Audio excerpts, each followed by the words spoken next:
talking human behavior. It's like we have this second mind. And oddly enough, its intention and purpose is to protect you. Designed and built with an instinct to remember what has caused us pain in the past, and an impulse to avoid that pain.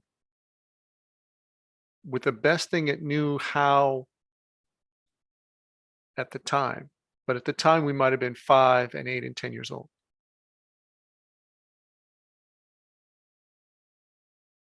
And the best thing to avoid pain might have been to go to our room, read a book, and create a fantasy world.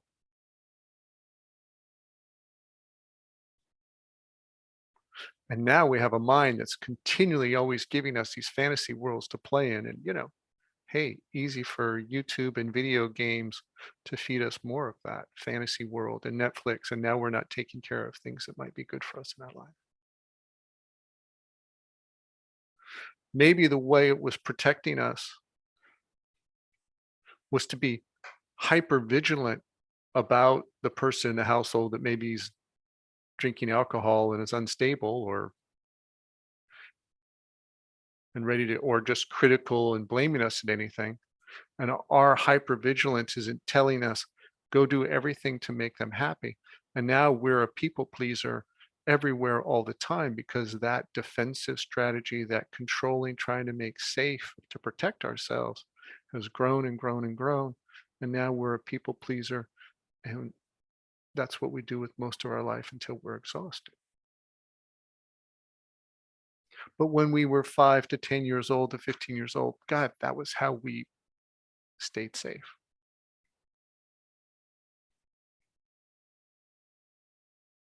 So underneath it all, it's had this original intention to protect us, and it still believes it's doing that. And so when we go to sometimes say, okay, mind, I don't want to do that anymore. I don't want to be a people pleaser. There can very well be alarms going off going, no, we need to do that or else. And the or else is, here's a memory from when I was 8 years old and I didn't. I said, great, that was when we were 8 years old. And this is why we need to go hunt, recapitulate our memories and our emotional wounds in the past to help clean up this fog and emotional wounds. Because we have to overcome that emotional energy in order to consciously will ourselves to make another choice. So it either takes a great deal of willpower to override that emotional memory, or you go clean up the emotional memory. So it's easy to say, no, I don't want to do that for you today.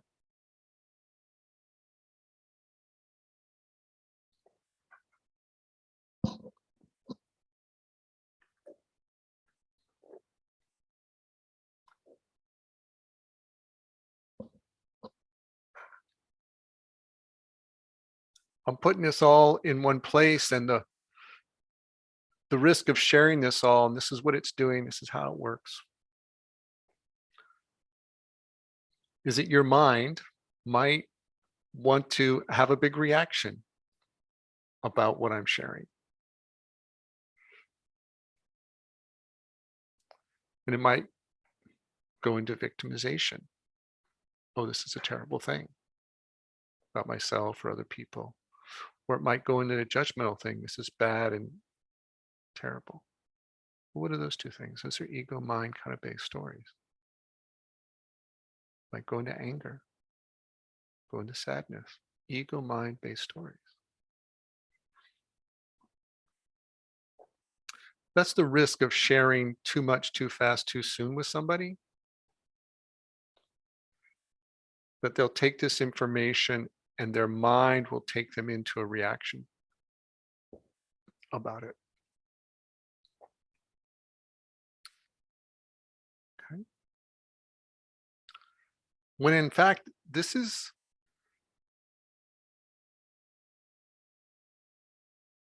something you have to figure out anyways if you go on the journey. And it's okay. This is normal human experience. But then we don't want to adopt those attitudes of reactionary storage. We're like, okay, so what do I do? Now you practice calm, relaxed presence, right? Stay in hunter mode and observe. And we'll have to learn to retrain this ego mind. And the retraining could be more in the way of like, how do you train an animal? How do you train a dog? How do you train a new puppy that just wants to wander off in every direction?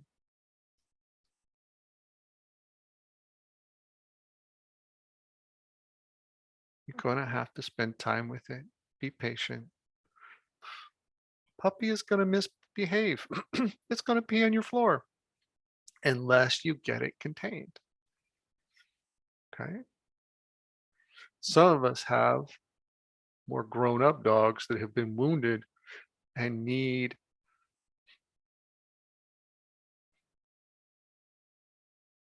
like a rescue program. Our mind needs a wounded dog rescue program. Takes more patience, more softness, more stillness, more calm energy from you. Okay. That's the overall attitude. And on top of that, lots of other things will help. I was thinking of one of these things that help trick the ego mind. And the 12 steps have some brilliant tricks. Tricks may not be the word for it, may just be genius. And in their 12-step program, they have these things that are like, we admit that we're powerless over alcohol and that our lives have become unmanageable. And we believe that a power greater than ourselves could restore us to sanity.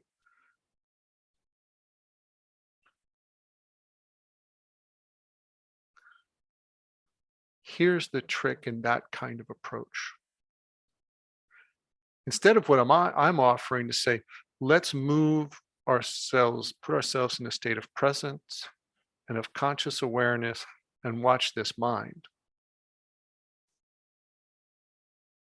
It's hard. You got to work at it. You got to pull yourself up and work on it. Spend time with a teacher, get a download, get a divine experience, work the practices, right? But these folks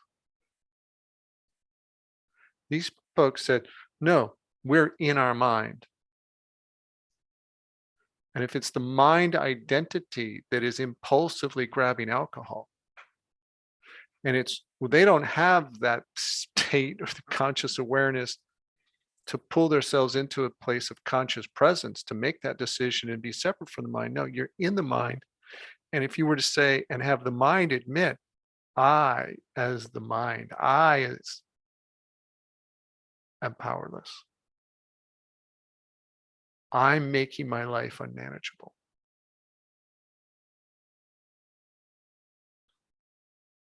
I need a source of power greater than myself to help restore sanity. You're putting a whole dream inside the ego mind.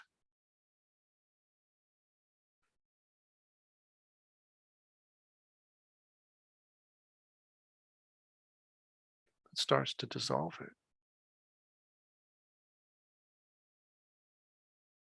I, as the mind, am a problem and I need help.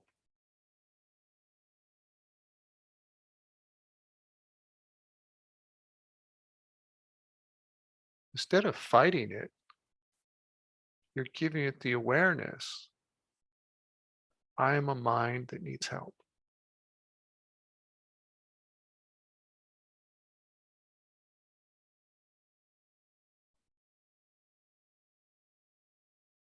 It's masterful. This changes the mind. This changes the mind to give it a surrender experience that it could start to be something different, that it then seeks to be, instead of trying to push everything out and away and maintain itself, it starts to see, no, let new information, perspective, emotion, stories come in. Now you have the mind seeking to heal and change.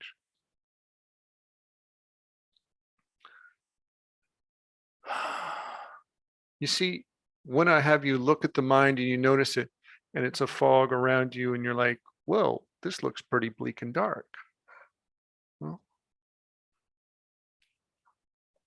let's pull the lens back a little further. We haven't looked at all the resources on your side. The resources on your side are extensive. Your own will, love, what's your heart know?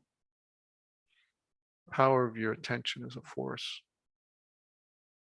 What is your desire? Commitment to? What's the energy of your soul, your spirit? All of those are forces as well, all operating on your behalf.